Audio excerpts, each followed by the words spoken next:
l'Université Senghor, cher directeur de département. Je suis heureuse d'ouvrir cette soirée qui est consacrée à Haïti, 2 ans après la catastrophe qui a ravagé ce pays. Cette soirée a été préparée par les étudiants du département santé de l'Université Senghor, avec l'aide et l'appui du professeur Jean-Daniel Renorn, qui nous vient de l'Université de Genève.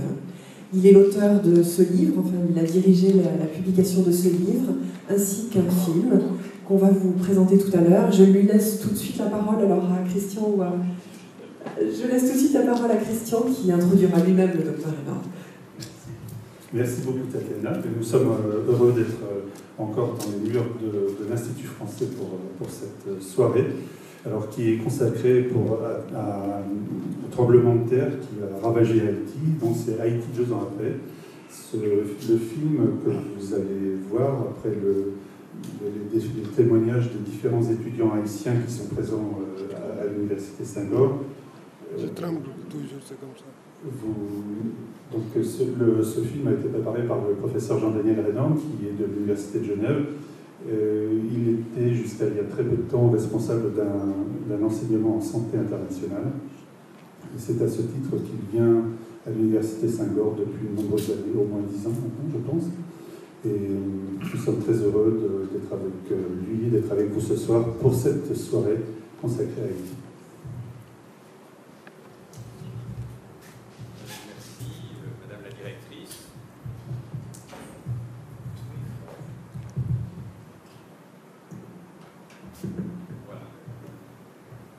Merci Madame la Directrice, merci Christian Mésange de nous accueillir ce soir, les étudiants haïtiens et moi-même, pour ces 2h30 que nous allons passer ensemble. Pourquoi une soirée à propos d'Haïti? D'abord parce que Haïti, beaucoup ne savent même pas où c'est. C'est un pays qui, vu de cette partie du monde, est un pays relativement inconnu. Pourtant, Haïti, ça a été l'espace dans lequel s'est développée la 2e révolte des esclaves, après celle de Spartacus.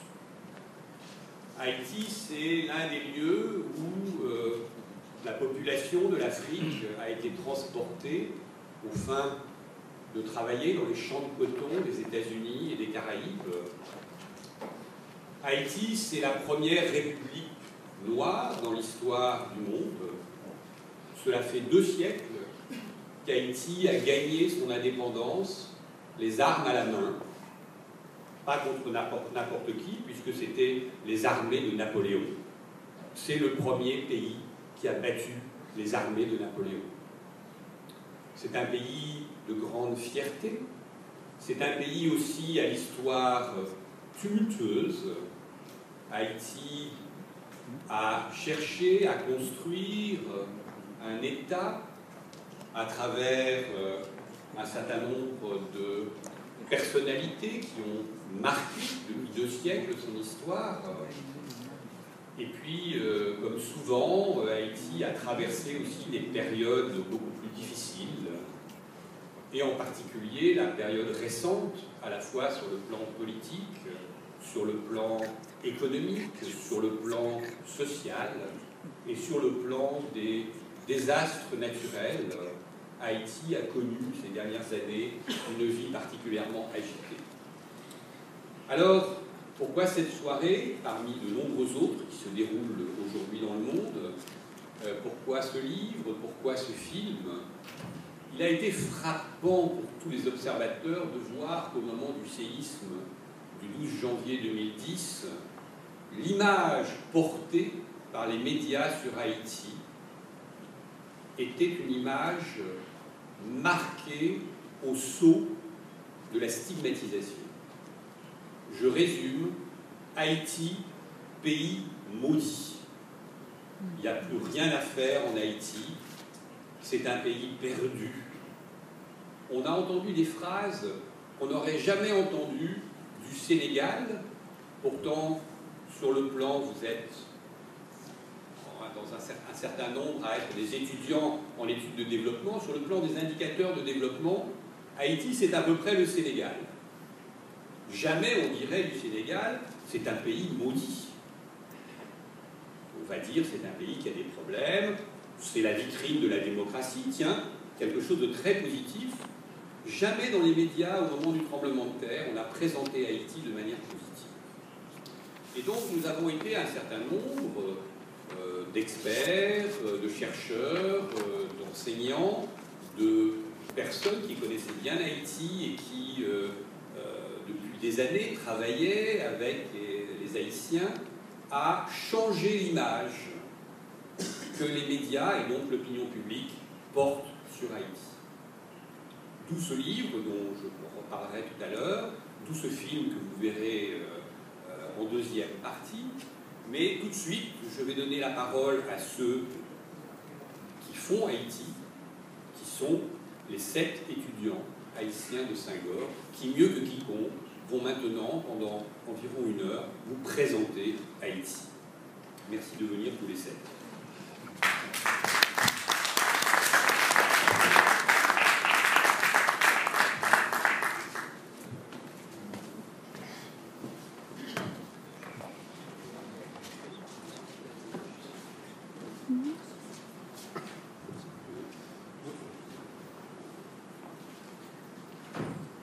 Honorable professeur, distingués invités, chers collègues auditeurs, mesdames, mesdemoiselles, messieurs, dans le cadre des festivités marquant la quinzaine de la francophonie, la communauté estudiantine d'Haïti se réjouit ce soir de votre présence.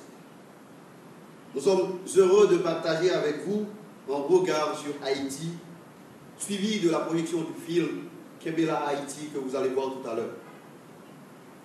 Ce film qui a été réalisé par quelqu'un qui connaît bien Haïti. En effet, la République d'Haïti est un pays francophone et en particulier membre fondateur de l'OIF. Ce pays possède une riche culture et très diversifiée, non seulement en raison de sa position géographique, mais également en raison de son passé colonial. Cet événement spécial tant attendu vous aidera sans doute à mieux vous sensibiliser sur la cause haïtienne, notamment après la catastrophe du 12 janvier qui a laissé tout le peuple haïtien dans le deuil. Lequel sinistre captive encore l'attention de la communauté internationale. L'histoire d'Haïti avec l'Université Senghor date de 2007, où un groupe de 4 étudiants ont été admis après le concours de recrutement. Nous qui sommes là ce soir, nous sommes la 3e promotion qui arrive à Alexandrie depuis la fondation de l'Université Senghor. Notre présence ce soir à l'Institut français d'Alexandrie témoigne en quelque sorte notre engouement à partager avec vous quelques informations relatives à Haïti et encore notre volonté à vivre dans une Haïti développée. Venue de régions géographiques différentes, la communauté haïtienne présente ce soir, au nombre de 7, est composée des personnalités dont les noms suivent. Nous avons Ranzor Bourgoin, qui est du département culture, spécialité communication et médias. Il est de la grandeur d'Haïti. Tout à l'heure, vous allez voir la situation à partir de la carte géographique du pays. Il a une formation de base en communication sociale. Et il va intervenir sur le point regard historique sur Haïti. Nous avons mademoiselle Destil Esther, au département santé, filière santé internationale. Elle vient du sud d'Haïti. Elle a une formation en sciences infirmières avec une spécialité en santé communautaire. Elle va vous parler de la géographie humaine d'Haïti. Nous avons en 3e lieu mademoiselle Sefor Angela, au département d'administration et de gestion, filière management de projet. Elle vient également du sud d'Haïti comme Esther. Elle est ingénieure agronome de formation avec une spécialité en production agricole. Elle vous présentera également une partie sur la géographie humaine d'Haïti. Nous avons Diogène Rodens, auditeur au département santé, filière santé internationale. Il est du nord d'Haïti, avec une formation de base sur les sciences et technologies médicales. Donc, il va partager avec vous un témoignage relatif au séisme. Lui, il a vécu le séisme au niveau de la capitale d'Haïti. Nous avons Jean-Barnabé Bellandon au département environnement, filière gestion de l'environnement. Il vous présentera, il est de l'ouest du pays, c'est-à-dire de la capitale. Il a une formation en sciences agronomiques. Il vous présentera un deuxième témoignage à partir de la description de la capitale du pays, quelques jours après le tremblement de terre du 12 janvier. Nous avons également Laurent Jean-Charles, étudiant au département de culture, filière gestion des industries culturelles. Ses formations de base sont les sciences informatiques et le travail social. Il assurera pour vous la lecture d'un extrait du livre d'un éminent citoyen haïtien, Daniel Laferrière, Tout bouge autour de moi.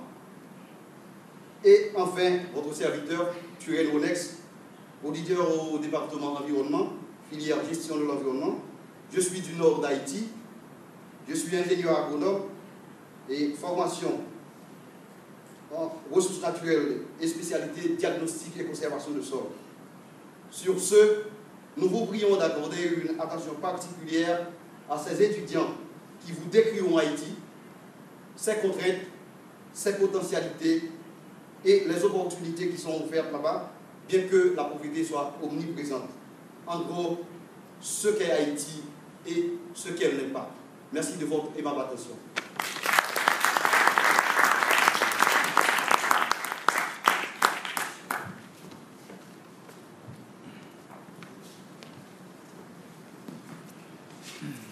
Bien, merci beaucoup. J'appelle donc Vanzor Beaubrun maintenant qui va nous présenter en quelques minutes des éléments de l'histoire d'Haïti. Merci, professeur Renaud. Je réitère les salutations d'usage que mon collègue Rolex a fait tout à l'heure. Ce soir, je suis doublement honoré. D'abord, que j'ai le privilège de participer à cette soirée consacrée à mon pays, Haïti. Ensuite, le plaisir d'intervenir sur un sujet qui compte beaucoup pour tous les Haïtiens, notre histoire. Comme l'a remarqué un auteur canadien, Laurent Leclerc, quand on est déboussolé, je cite, quand on est déboussolé, ce qui nous permet de garder les cap et de rester vigilant, c'est notre histoire. L'histoire d'Haïti a été toujours une source d'énergie pour le peuple haïtien et pour tous les opprimés de ce monde, puisqu'elle est l'expression même d'une culture opprimée, d'un peuple qui lutte et qui se met toujours du côté des plus faibles pour un monde juste. Tenir un discours sur Haïti pendant 10 minutes, c'est quelque chose qui me paraît très difficile en dépit de la complexité de ce pays. Haïti, cette partie de terre, ce petit État qui est baigné par la mer des Caraïbes, a joué un rôle important dans l'histoire moderne de l'humanité.